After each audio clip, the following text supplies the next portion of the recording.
Ini adalah mini PC yang bakalan cocok buat kalian budak korporasi. Dia bisa bantu buat nyelesain skripsi atau bahkan ngebangun sebuah inovasi. Ya walaupun secara spesifikasi agak kurang sih. Tapi kalau buat kerjaan ringan aja semuanya bisa diatasi. Ya udahlah ya, nggak usah kebanyakan halusinasi. Selamat menonton Federasi yang banyak kontroversi.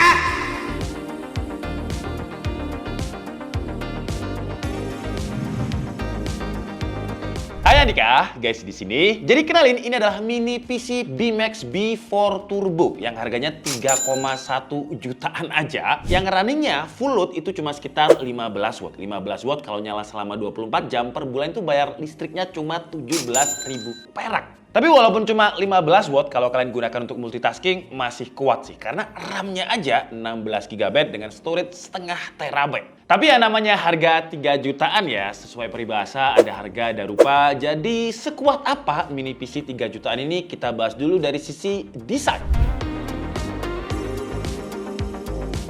Desainnya ini layaknya mini PC pada umumnya, cuma kotak gini, nggak ada yang aneh-aneh. Tapi ada bagian yang menurut saya agak terlalu hiperbola sih, lebay ya. Logo BMax-nya, kalau kalian lihat BMax dan ada logo robotnya di sini. Kayak terlalu over gitu, nggak terlihat minimalis jadinya. Saran saya sih ya dibikin kecil aja logonya biar lebih terlihat elegan dan estetik gitu. Tapi selebihnya saya suka sih, desainnya itu masih compact, dimensinya itu cuma 125 mm kali 112 mm dengan ketebalannya 44 mm dan bobotnya cuma ada di 316 gram. Jadi enteng banget, sama powerbank saya aja masih lebih enteng ini. Kalau kita lihat desain bagian kiri kanannya, itu ada grill kayak buat ventilasi udara. Di bagian depan ada tombol power, tombol reset, dan ada beberapa port. Dan di bagian belakangnya ada port-portnya juga. Desainnya ini masih matching lah, apalagi kalau setup kita itu setup gaming ya. Konsep formal sih agak kurang masuk ya, karena logo robotnya yang menurut saya terlalu gede ini. Kalau kita ngomongin build quality, ya sesuai dengan harganya sih. Dia ini masih pakai plastik polikarbonat yang beberapa area masih ada kerasa kopong. Lanjut kita bahas untuk spesifikasinya. Untuk prosesornya dia pakai Intel N150, ya ini termasuk line up-nya Intel 13 series, upgrade dari Intel N100 yang diklaim Intel penambahan performanya itu sekitar 26%. Jadi dia punya 4 core, 4 thread dengan max turbo frekuensinya ada di 3,6 GHz dan base powernya cuma 6 watt. Nah kalau misalkan kita mau hitung-hitungan 6 watt dengan per kWh kalau di Malang itu 1.600, per bulan kalau 6 watt itu cuma 6.000 perak. Nah kalau full load ini udah kita coba full loadnya itu di 15 watt. Jadi kalau 15 watt full load selama 24 jam terus menerus, 1 bulan itu cuma bayar 17.000 rupiah untuk biaya listriknya. Hemat banget. Dan prosesor ini udah built-in sama Intel Graphic ya, yang diklaim juga improve-nya 25% ketimbang Intel UHD Graphic yang dipakai di Intel N100. Dan Intel Graphic-nya ini juga udah support sampai triple monitor dengan resolusi 4K 60Hz. Makanya kalau kita lihat di sini ada 2 buah HDMI dan ada USB Type-C yang support sama DisplayPort. Jadi bisa langsung 3 extended monitor. Selain prosesor, konfigurasi RAM dan storage-nya juga lumayan gede ya di kelas harganya. Dia pakai RAM 16 GB DDR4 2666 MHz dan storage-nya setengah tera atau 512 GB yang sayangnya memang masih pakai SATA sih. Dan RAM-nya ini pakai SODIMM, jadi kalau kita ngerasa kurang masih bisa kita ganti ke kapasitas yang lebih gede. Dan kita juga udah dikasih opsi upgrade storage, jadi masih ada 1 slot SATA kosong lagi yang bisa kita pakai buat upgrade storage. Mau SSD SATA atau hard disk bisa. Dan karena storage-nya ini masih pakai SATA, jadi ketika kita tes ya speed-nya itu di 500-an Mbps untuk read dan juga write-nya.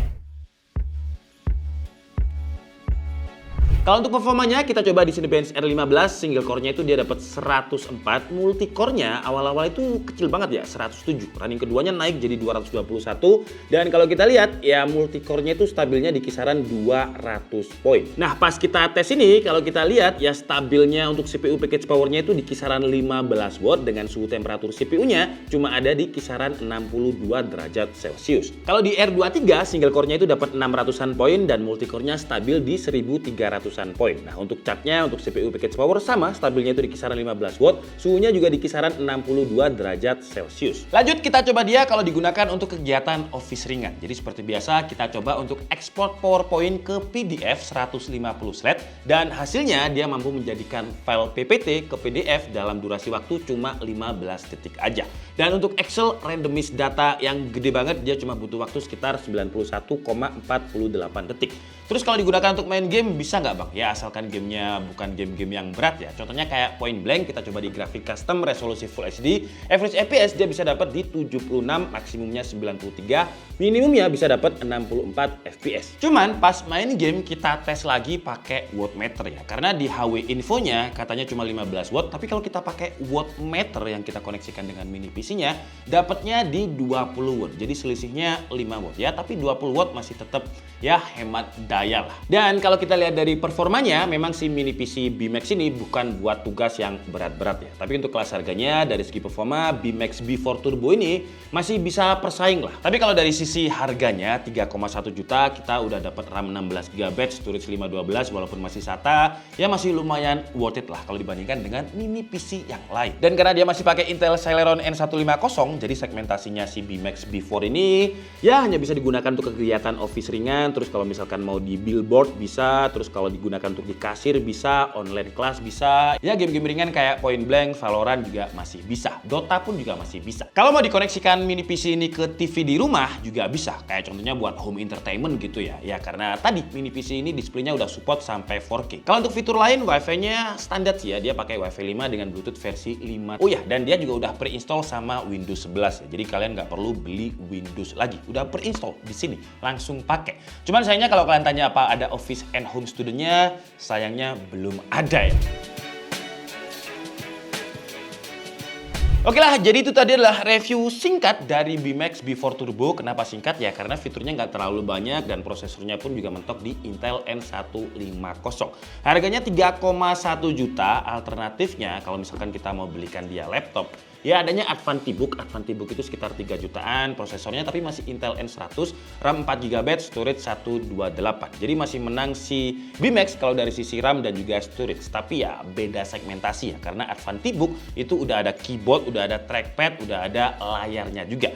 Kalau ini masih perlu beli monitor, keyboard, dan juga mouse. Opsi lain di kelas harga 3 jutaan kalau laptop ada Axio HyperX, tapi dia pakai Intel N4020 ya, prosesor yang lumayan lama, RAM-nya 8GB, storage-nya 256. Walaupun Intel N4020 dengan Intel N150 ini kata Intel performanya naik 20%, tapi 20%-nya di Intel Celeron itu ya cuma bisa buat kebutuhan ringan. Kalau mini PC ya kekurangannya kita perlu monitor, mouse, dan keyboard lagi buat setup, ya beda segmen. Mini PC biasanya dibuat di perkantoran yang butuh ruang kecil dan nggak pindah-pindah tempat. Di kasir juga bisa. Karena kalau misalkan kita pakai laptop di perkantoran atau di kasir, kelihatannya kan kayak kurang profesional ya. Kalau pakai ini bisa dimonting di belakang monitor, jadi kelihatannya lebih rapi dan juga hemat daya per bulannya. Dan overall kalau butuh device yang harganya murah secara harga ya 3,1 juta, RAM 16, storage 512, itu worth it parah loh ya, walaupun prosesornya masih Celeron. Dan dia juga murah untuk biaya bulanannya, jadi buat yang butuh device yang murah di depan dan murah untuk biaya bulanan, BMax ini bisa jadi rekomendasi yang sangat menarik. Saya Dika Budi and see you on the next video. Bye-bye!